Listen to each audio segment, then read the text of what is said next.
co-host over here. So. Like, I could be a good co-host, probably. Well, you already started. Look. I know. Are we on already? We absolutely are. Okay. Are you nervous? No. You're not going to be nervous. I'm not nervous. Never nervous. I'm not morning. nervous. I don't have any problems. Let me see your pulse. No, I'm just kidding. I don't think I'm nervous. I'm good. Good morning, everybody, and welcome back to the LocalBizCast. I think most of you know who I am right now. Ladies and gentlemen, I am Dr. Pete, your host. Sitting with me right now is Melissa Morgan, occupational therapist extraordinaire, but I'm going to throw a curveball at you because she is not your ordinary OT. No. She is one of the only OTs I have ever known that specializes in pelvic floor. Yes. Pelvic floor. Pelvic floor. It's amazing. Pelvic health. We're going to get pelvic health. We're going to get to that All in of just it. 1 second because I always start the show the same way, asking you guys for your help. This Local Bizcast is all about helping you guys, but I need your help sometimes. We want to grow this channel as big as we possibly can. And, you know, in all of social media, it's the same thing. We ask for all of you guys. Yeah, new accent. What is that from? All you guys, please go to YouTube, Spotify, and Apple Podcasts. Go to Local Bizcast. That's with a Z over there, B-I-Z. And hit like and subscribe, will you? I would love for you guys to do that if you don't mind helping me out so I can help more people out. There you go. And if you want to be helped and you wanted to get on to the Local Bizcast, you just have to contact me in any way possible. Easiest ways may be on social media. What do you think? Instagram and TikTok at the Dr. Pete. I'm on Facebook because I was born in the 1900s at Peter Wohl. That's my full name. Or you can reach me at my office at drpete@shcnj.com. Anyway, I mean, listen, obviously I'm the loudest human being in the world, so you could just follow my sound and I think you can ask me that way. I think we should compete. We have a very good Very competition loud. going on over here. Yes. So, all right, my business is done, ladies and gentlemen. Now it is Melissa Morgan's business, which is pelvic health. Yes. But we got to rewind like a while back because that's not how you started. That's not where you started. Yeah. How I started. Where are you from? I'm from like a town called Arlington, Washington. Like Wait. D.C., Washington? No, like Washington State. You're from Washington I'm State? from Washington State. I've known you I was this long. born You were and born raised, in Washington State. But I was born from Brooklyn and Queens parents. So I got told I had a New York attitude, whatever that is. The second you were born? The second I was born. Yes. Wait, hold on. How does a Brooklyn Bronx? What was it? Brooklyn and Queens. Brooklyn Queens. How Yeah. does the Brooklyn Queens mom and dad get out to Washington State? My dad put in to get away from family, I guess. Okay. That'll be on the next podcast. All right. So, Washington is a beautiful state. I've been Gorgeous. there. You have been there? Well, Seattle. I used to Yeah. when I was working with Clemson University, we'd go all over, especially the Pac West and everything like that. it's beautiful. Seattle, Eugene, Oregon. I used to fly through Seattle, Yep. Portland, Yep. or San Francisco. Yeah. I would stay away from Portland nowadays, but you know. It's been a little while since I've been out there. Washington yeah. State. Yes. Wow. And then I went away to college. Where'd you go to school? I ended I up. love how every answer starts with a laugh. Like, this is like you're like the most fun person to talk to ever. So I was a softball player Okay. in college. What college? I went to Vermont, Norwich University.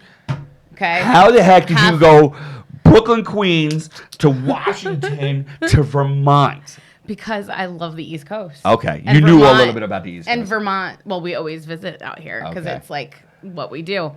Vermont was gorgeous. I was just there this past weekend.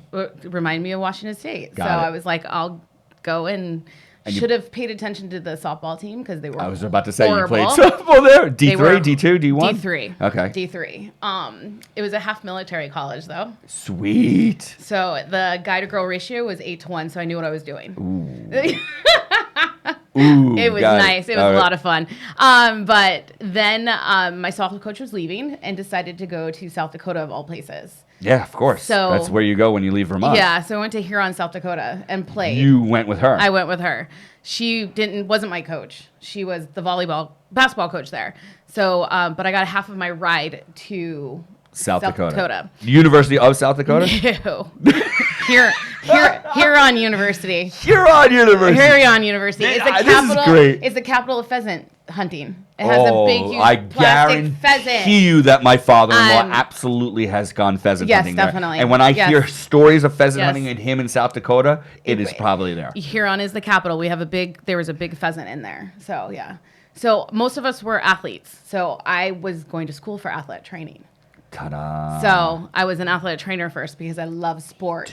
Yes. Did you know that? Did we ever talk about that? We quickly talked about it and we didn't know about it. Got it. So did athletic training first. If I knew about OT before, I would have went OT, but OT wasn't as popular. No. PT was there, but not PT OT. was there, Not but OT. athletic training was like, I want to stick with athletes and train them. And I did it for a little while, and didn't get In paid. Huron? No, I went back to Washington State. Back to Washington State. To Bellingham. You know what? I want to, maybe in post-production, I'm going to put a map here. You need a and we're map just to gonna where follow I've Melissa been. I haven't been down south yet, so, you know, All right. or the southwest corner either. Okay. So, haven't been that Albuquerque's next for you, I think. Probably. No, I want to go to Sedona. Yeah, I need to go to it Sedona. is amazing. I heard it's peaceful, so I would like to go. So then I did athletic training for a little while, and then I wasn't happy in Washington State, so I moved out to Long Island for Obviously, 6 months. it's your next step. Yeah, Long Island. Washington, Yep. Vermont, Yep. South Dakota, Yeah. Washington, Long Island. Yes. I mean, you could Yeah. see those. Yeah, It's absolutely. It's a perfect Where path. in Long Island? Straight path all Yeah. the way. My family's out in Long Island. Got it. So that's how I ended up. I was going to school for a nurse practitioner. Oh. Lasted at Malloy College in Rockville Center. Mm-hmm. Lasted 6 months, and I was out of there and came to Jersey. Because Got my it. best friend that I met in Vermont is from Hawthorne, New Jersey. Okay. So that's how I ended up in New Jersey. Everything happens for a reason. It does. So you I left have a NP. crazy- It was not for you. No. And she got you to Jersey. Yes. With the OT tingle or Not no? yet. Not Not yet. yet. So you came to Jersey with what? Just trying to work as an athletic trainer or something like that. Got it. I've been working in hospitals, inpatient, done all that. I was a rehab aide. That's hard work. This is with your ATC degree. Yeah, this is just with that. You're just like, just I'll do it checking all. things out. Got it. Went into a gym, American Woman in Westwood. Oh, I remember American Woman. Yeah, I had a lot yeah. of patients there. I Yeah. was assistant manager there. Wonderful. While my best friend left, I took her job. This is Hawthorne. This girl. is no, this is another best friend. Another of mine. best friend. Yeah. Girl, you are Yes. popular. Yes, yes, All right. Yeah. All right. So after that, I went to the Center for Child Development for Valley Hospital. Found OT there. Loved OT. Went to Dominican College, which is now Dominican University. Right up the street over here. Orangeburg, New York. Yes, yes. Became an OT. Fantastic. How long was that track? That took a while. That was like 3.5 years or so because it was a weekend program. Got it. Yeah. I don't think that's I a worked. while. It You is a while. I worked full time and then did And you're doing OT? coursework. Yeah. And that was Fantastic. OT. And I fell in love with pediatrics. Love kids. Then the past 9 years, I've been working with children with on the spectrum, which I love. Absolutely amazing. Absolutely love. But I'm getting older and I can't No, chase we're after not. them. We're not getting older. I'm getting 45. But now we're headed the other direction. Now a mom in town wanted to have one of those fun parties. So I guess one of those fun parties is like a sex party with the sex toys, all the fun stuff. Okay, ladies and gentlemen. I mean, I knew yeah. this all before, but it's Yeah, okay. Yeah. So then I got into selling that, and I would do these parties. What do you mean you just got into sex? She wanted to have a sex over. You're like, I'll do it. I'll do it. Yeah, why I mean, not? is that it? You're It's just fun. You're a yup girl. Yeah. Which I'll I do- love, by yeah, the way. I could do it. Yeah. So No you problem. had It'll no be experience fun. with this at all. You were just like, No. had you like Yeah. been to one of these parties before? Like, the yes. girls used to do this Yes. back in chiropractic Yes. down in Atlanta. Yeah, I remember. yeah. Like guys aren't allowed. I'm like, oh, okay. Guys are allowed now. You can do co-ed now. No, I mean, Oh, yeah. that's fine. Yeah. That's just Yeah. kind of seems like a lot of fun. But you're like, so you've been to one. I'm like, all right, I'll run Yeah. this thing. Yeah. And then from there, you're like, I could sell. Yeah. No problem. I like to talk to people. some people obviously. sell mascara. Some Yeah. people, the Avon Some people lady. sell like sex toys. lube and Yes. anal toys and all that stuff. And yeah. you freaking love it. And it's fun. So still no pelvic health. Like at this point, like you're just No. you were doing OT peds, and Yep. now you're doing sex toy parties. But what happened was me getting older because I was turning like in the 40s. Mm-hmm. And then I would talk to women all the time and they had no clue about their bodies. And they didn't understand certain things about men and women and how we're different. And I always say... Seems like we're having a big problem with that right now Oh, again. yes. So, but okay, go ahead. We Yes. digress. So men and women are very, very different. And I always told them, like, guys are like microwaves. And women are like ovens. It takes us a little while to get heated up. Guys, no problem. You guys are easy. But a lot of women didn't know about their bodies, so I was getting frustrated. So I'm like, I want to help women out. I started listening to a podcast of Dr. Kelly Casperson. She's actually from Washington State. Come on. She's of course you're going to throw that out there over there. Is she getting invited to the local BizCast? Can we get her on over here?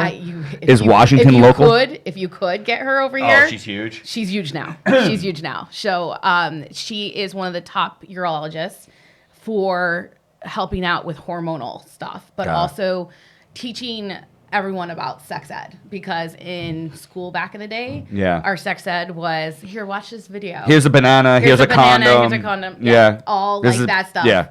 The girls would giggle and the boys would be like, what did you learn? It's just stupid stuff. Right. So nobody had sex education. So I have had problems myself with pelvic health. So I've had 2 kids. I'm a certain age where after the second kid, it's like, okay, I'm going to pee my pants sometimes and I don't want to. And what bothers me a lot, it's very common, but it shouldn't be the norm. Like, it's accepted. Why are women walking around peeing their pants? Why? Right. Why? Kids do it, and we say no to that. Right. And women are just walking around peeing their pants, and they think it's normal. Okay. Yeah. Oh, yeah. Yeah, I don't think they think it's okay. They just think, Well, I've had 2 kids. I'm in my mid to late 40s. Yep. So I want to make a stop to that. 'Cause you also, women have a lot of pain during sex, and they think like, I'm just going to suffer through it, and it's not okay, because they need to enjoy sex too, just as much as their partners do. Yeah. So that's another thing that pelvic health. I can't believe that sex can possibly be painful. From a guy's point of view, I don't think sex is ever painful. It's such a big difference. Women go through it all the time. Yeah. And they're quiet about it. So it's just like, but now pelvic health is no longer taboo. No, it's not stigma anymore. So like Dr. Kelly Casperson, like started like really talking about it. There's tons of other doctors out there. Dr. Ruth? I miss Dr. Ruth. Poor lady. Love her. Rest in peace, God, that woman. She was terrific. We actually hung out with her one time. Did you? Oh my God, she may be 3'4". I swear to God, she might be the smallest normal, like she's not, I don't think she had dwarfism or anything like that. No. She was just a small woman, but that German accent over there. And she was the sweetest, most wonderful. She's my idol. We missed you, Dr. Ruth. You were just an know. absolute amazing. I bet she was your idol over there. I wish. I can't believe we just turned this podcast into a Dr. Ruth tribute over here. That is fantastic. That's never happened on the Local BizCast before. But. It's not going to happen. Yeah. It's not ever going to happen again. Yeah. But so I started researching a little bit more, and then I took the PT Herman and Wallace course for pelvic health. I was completely lost because it was like PT based, and they expected you to know all the muscles and stuff. But you knew that from OT. I knew it for athlete training, right? Right. Yep. I knew it, but I felt still uncomfortable because pelvic floor muscles, you don't see a lot of them. No. Even the muscles surrounding the pelvic floor, the psoas, like they're still super deep. Piriformis, The diaphragm. The diaphragm. Yes, I love that you said. I like that. I know. A lot of people. I used to be don't know smart, that. guys. I used to be That's smart. awesome, because the diaphragm is what is the conductor of the pelvic floor that people don't know. Like, diaphragm is big. Breathing is big. You can't see the diaphragm. No. Do you see the diaphragm? No. You No. see some people have a 6-pack and some people have a keg. Yeah. You don't see the diaphragm, Yes. but it's under there. So I started, Amazing. I took that course, and I was like, oh. And then I found my mentor of all for OT is Lindsay Vastil. She used to be in the city, and then she moved out to Arizona. Oh, she's following your track. She yes, just pop here, then hop here. Then she goes to Italy every once in a while. Yeah, so, sure. She just hops We haven't around. even talked about Europe for you yet. She's a little extreme on that. But I took her course. I also took, it was a level 1 where we learned all about the urinary tract system and learning what to do and stuff. And then you had the GI system. Because not only pelvic floor helps peeing, it also helps pooping. Got it. So a lot of people that have a weak pelvic floor will also have problems with pooping. So it's really interesting. It's 3 issues down there. You've got your obviously rectum. Yep. Vagina, urethra. Yep. So you're dealing with all three of that. I'm dealing down with over there. all that and all the muscles surrounding it. And everything that helps control. And everything that helps control it. So it's a lot. A lot of people don't realize how much is involved in that. Sure. So, and then I also took a course on trauma informed. So now I kind of understand because I think a lot of people are hearing it now about the vagal toning and the vagus nerve. So, and that's becoming bigger, which is awesome because a lot of people need to realize that the vagus nerve has a lot to do with the regulation of our system. Absolutely. So when it comes, now you've heard about Kegels, right? Have we all heard about Kegels? Yeah. So everyone thinks Kegels is, my doctor end all be all, just squeeze and you're going to be fine. Yeah. Stop your pee and stream. That's it. Yeah. And that's not Kegels. That's not Kegels at all. There's probably one exercise, right? But it's so I don't even call it Kegels anymore. I call it uptraining and downtraining. Okay. To kind of understand. So like with us, just take the bicep. A bicep, you need to be able to flex it and relax it, right? So shorten it, lengthen it, right?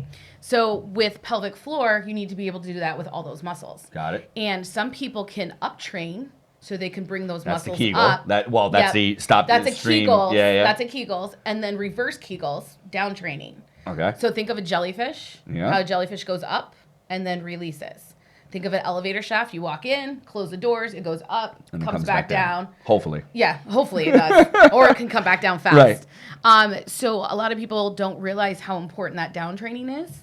And that's my problem. I can't downtrain. I don't know how to relax. My type A personality does not know how to relax. You can tell by our shoulders. They're up here. Yeah. Welcome to our world over here, right? And so bringing in athletic training part of it, it's really interesting because I have some clients that I talk to that were athletes, were gymnasts, swimming, like really high intense. Yes. And they were taught to put their pelvis into more of an anterior position or a low dorsus. To like arch the back. Because when they come up and do the... accentuate the behind. What they're doing is not anything good for your pelvic floor. Makes sense. Because your pelvis is not neutral. No. So and we were just talking about the psoas, right? Yep. So, So everything there is very tight. So I have somebody there right now that's a 19-year-old that is struggling with leaking unheard of. As a 19-year-old. How? And they don't know what's going on. And when you, as an OT, you look at the whole body. Okay. So that's why I love the OT field. Nothing wrong with PTs. I just love. We have a little the connection over here because chiropractic is a very holistic profession as well. We don't look, you have knee pain? Okay, let's find out what else is going on. You have to find the whole. So when I see patients, I thoroughly examine them from head to toe. People don't realize that. So, and I don't go internal right away. So my first eval is all asking questions. Sorry about that. I know. Construction next door. How about that? Hopefully you guys don't hear that. Hopefully these mics are good enough to block that out over there. So. But so I'll ask them from head to toe. I'll look at their posture, their head posture, their shoulders. I'll look at absolutely everything. And then we come down to the pelvis to see if it's in neutral. Yeah. So I'm thinking my patient right now that I have is just the muscles like from training so much like that. Since she was like 5 years old, she's been doing the same thing, right? Yeah. And her doctors are thinking her bladder's small. But if you were... Even if your bladder is small and you have to go to the bathroom a lot, fine. That's not going to cause leakage or urgency or anything like that. But the other thing is, too, is like she wasn't born with it. So she didn't have urinary problems at the beginning. Yeah. So she started having urinary problems. Look at what you guys do. Look at the investigative. So you Guys. Hello, guys. You're having problems today, huh? A little bit. It's only, was it Wednesday? Yeah, it's only Wednesday. See that? You didn't even know it was Wednesday. I knew it was Wednesday right off the bat. No. But no, so it's like interesting to find that there's so many. I have people that come in that just have back pain. Yeah. And have been to acupuncturists, have been to chiropractors, have been to physical therapy. And a lot of times it's like, okay, I'll ask them what they're doing at home. Like, what is your ergonomics? How are you moving with your kids at home? Yeah. I had a woman, instead of doing like a regular squat, I had her do like a plie squat. So she stuck her legs out because she could get lower without irritating her back. Yeah. So it's like little fixes like that I do as a pelvic health specialist. So it's not just everyone thinks, and all my friends think, I just go dive right in. And believe me, I don't want. Do I have to remove the whole finger motion in over there now? Do I have to like blur that out in post production over there? So? No. But I don't want to just dive in. Right. I want to just see how everything's going and see how things are working, and then if it's warranted, I do internal exam. Sure. And I try to stay in and out because it could be traumatizing. Nobody likes that. Like women are used to like, after having kids, we're used to like, okay, whatever you need to do in there. But it's not fun to be in there. No, especially on a 19-year-old or anything like that young. Or someone who's had some form of trauma. And it could be, and I'm not talking, a lot of people think abuse right away. No. Or other things that have happened to them. But trauma, believe it or not, think about it. When you get scared, what do you do to your pelvic floor? Right, sure. You tighten everything up. And you can... So if you've had a traumatic thing in the past, that could cause tightness down there. So it's so many different avenues. You create avenues. A pattern, and the pattern has to then be broken. Exactly. Exactly. So and this is great. I mean, this is such good information. I could see why you're passionate about it. It is something. It's so helpful. I love the passion. You're just so genuine about it too. I want women. I'll literally talk to women out in the middle anywhere. of the street. Doesn't matter. In the park, walking the dog. I was at Peppercorns of down the course, street. Peppercorns. And I was just walking up to these women. I was like, hey, how's your vagina? Yeah, no. No, I was you like, don't. so, I sell sex toys, just like, just want to let you know. Your intro is to sell sex toys, and then you go into the OT pelvic health? Probably I do some of that, too. I feel like I would go the other way around. Hey, by the way, I'm an OT pelvic health, but I also sell sex toys. But you have to learn to read the room. So at that point, the women turned around, and they were on... How old are these women? I think around 50. Okay. They're like, we don't do that anymore. Anymore? Like, you don't have sex anymore? Right. Sorry to hear that. That's not okay. No. Like, why? Oh, I'm not interested. Well, then we got to figure that out because you need to be interested. Sure. This is that's why occupational therapists are starting to get back into the field of it because ADLs is sex, peeing, and pooping. Absolutely. So that's what Lindsay Vestille, her podcast starts off with. What better than OTs, but we know about sex, pooping, and peeing. So that's what we do as ADLs, our activities of daily living. Just like shopping, just like brushing our hair. We have sex, pee, and poop. Standing, sitting, walking. Yep. Lying down. Then you have exercising, sexual performance, and all that kind of stuff. Yeah. Taking care of yourself, right? Yeah. Yeah. I mean, there's all these categories of activities of daily living that you really should be performing perfectly fine. Yes. And most people are not these days. And it's sad because there is solutions to all of this. And you have a little bit of added extra barrier because of the stigma. Like, oh, my God, it's almost embarrassing, right? Yeah. Oh, yeah. Versus, like, if somebody can't sit for more than 5 minutes, that they're like, oh, it's not embarrassing. They tell all their friends. But if they pee themselves just out of nowhere, I know girls who are wearing diapers around. And I'm like, they're in their mid-40s, maybe not even mid-40s. I'm like, that's, like...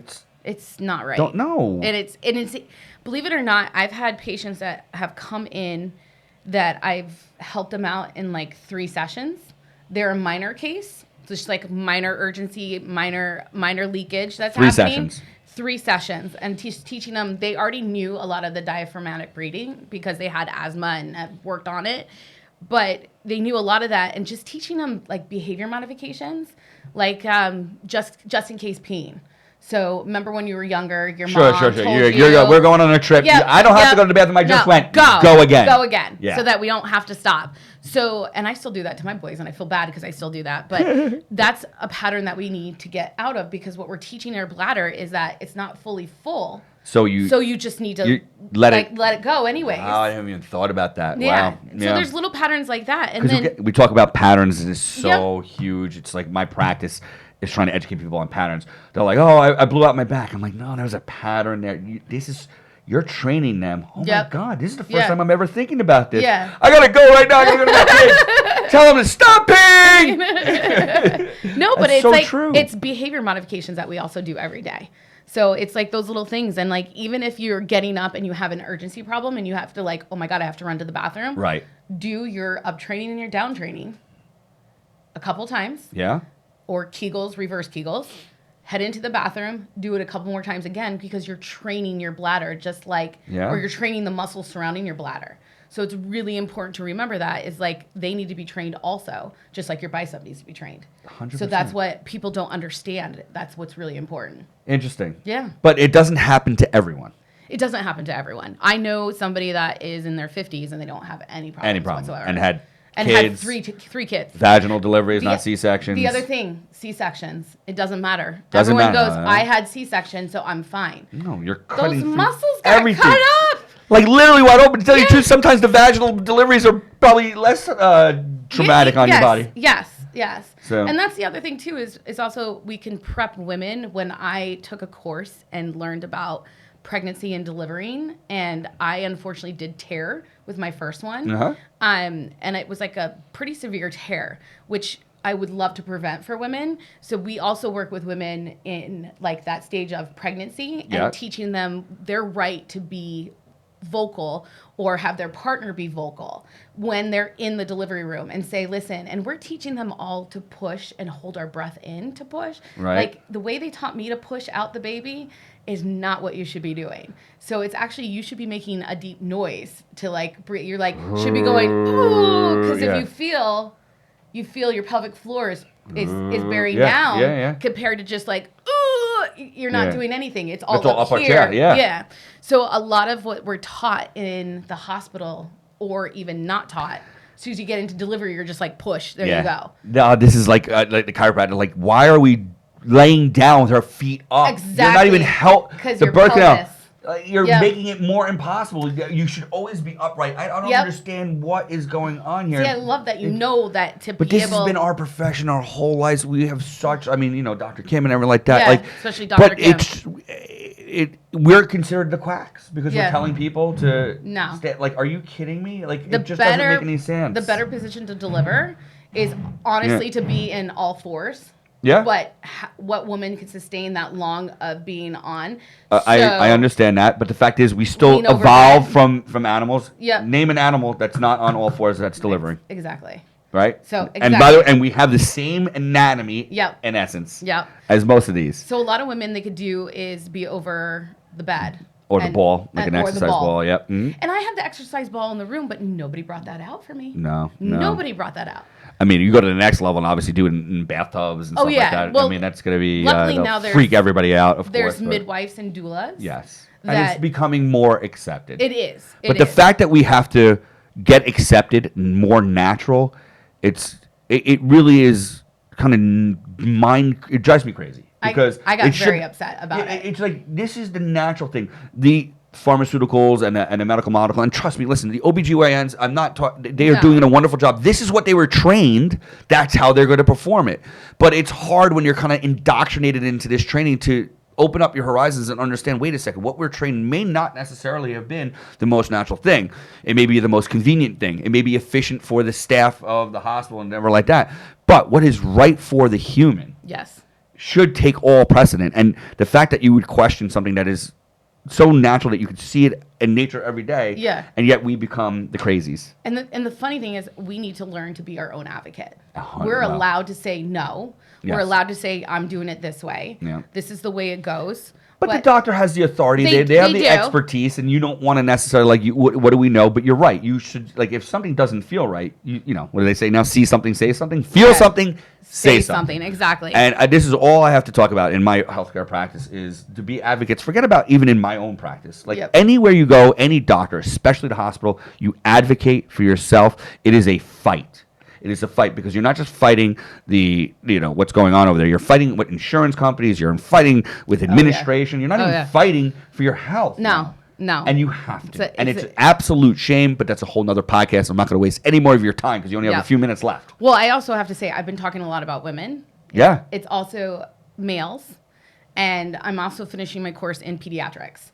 So amazing. Especially the kids that are on the spectrum, they don't understand the mind and body connection. And it's like sometimes sensory based. Oh, absolutely. So a lot of the kids that I used to work with, they would come in, and I had one student would go and try to pee about 50 times a day because he really had to poop, but he didn't understand the sensation and what to do. Yeah. So that's what was really hard. And my passion is to help out kids also and women. Males, would love to help out because males need it just as much. We have problems too, yeah. And males need it big time. I always just say I have already 3 meals at home. I don't really want to see more meals. I got it. But that's just me. And your expertise. Listen, you have a niche, and you're going to stick with your expertise. And, the narrower your expertise is, the more, of an expert you become. Yes. And you're an expert. And you're incredible. You're incredible at communicating it. Yes. Your passion, you can see through a microphone and a TV and a camera and all the lights and everything like that. It is amazing. You are amazing at what you do. It is so important. Yes. And you are like the right person for this job. I love it. I did it. I finally found it. Yeah, I love how you introduce it. Sex toys. I do sex toys. And by the way, I'm also are you like the only occupational therapist certified like in pelvic health around this area right now? I can tell you that, right? I mean, right. And I'm not certified yet. Not yet. I'm going to be taking the exam in September. Coming so soon. I will be, our first cohort from that will be one of the first certified OTs recognized by the AOTA. So, ladies and gentlemen, starting that sitting here right in front of you on the Local BizCast, you are hearing it here first. An absolute stud and an absolute expert and an amazing human being who, listen, I know from experience, there's nobody in this world that cares more about this and is genuine. This is not a joke. This is not, her getting jollies by any means. She absolutely loves it, and you can hear it from the first second when you talk about it. You're incredible at what you do. So, how are people going to find you? I have my Instagram. Yeah, girl. So it is. Is it the Dr. Pete? No? All right. It's Grace Pelvic Health and Wellness. So it's my Instagram. I'm working on a Facebook page, and I'm working on my website. Yeah. So I do have my website. It's with Canva right now. So it's Grace Pelvic Health and Wellness. I think it's .canva or something like that. So I'm starting to work on it. You're going to do incredible. I'm excited. I'm excited for my future. Absolutely amazing. Yes. It is. It's cool. Yeah. It's cool what you're doing. It needs to be done. It does. There's tons of pelvises out there. Listen, I'm 48 years old. My wife is a little bit younger than me, and a lot younger, right? A lot younger. Not a lot younger. You should say a lot younger. She's a lot younger than me. But we'll be sitting around talking, and it comes up almost every week, like you're hearing about the girls complaining about that type of stuff. That's just the girls of a certain age. Obviously, there's women that are older. There's girls that are younger, and it's not something to be embarrassed about. Thank goodness the stigma is going away. Yes. It's not something to be like, it's not normal, by the way. So I want everybody to understand that. It's common. It is common. But it is normal. not normal, and it could be fixed. If you're uncomfortable with it, there's something you could do about it. And Melissa Morgan is sitting right here, right next to me. Grace Empowered? Grace Pelvic Health and Wellness. I'm looking at the Empowered on your I shirt. know, Grace I Pelvic know, Health and I Wellness. know. So, any questions, comments, or concerns, you need to contact her. Go ahead into the YouTube, to Spotify, whatever you want to do. We're going to get this whole thing around over here. Let's go ahead and start this buzz. Let's help out as many women at this point as we possibly can, soon to be pediatric or already doing pediatric. She's absolutely wonderful. Thank you so much. Thank you for having me. For joining. You are amazing. You're amazing. Yes, I am. Oh, yeah. Once again, ladies and gentlemen, from the studios, the podcast studio over here in Montvale. Anybody interested in renting the studio, you can. We can talk about that as well. It's a nice studio. It is really cool, man. Isn't it? It was designed from professionals, so it's a 3-camera studio. We only use one because that's all I need. We want to hang out over here. But I want to thank you all again for joining me. It has been amazing. 55 episodes. I'm lying. 56 episodes now, right?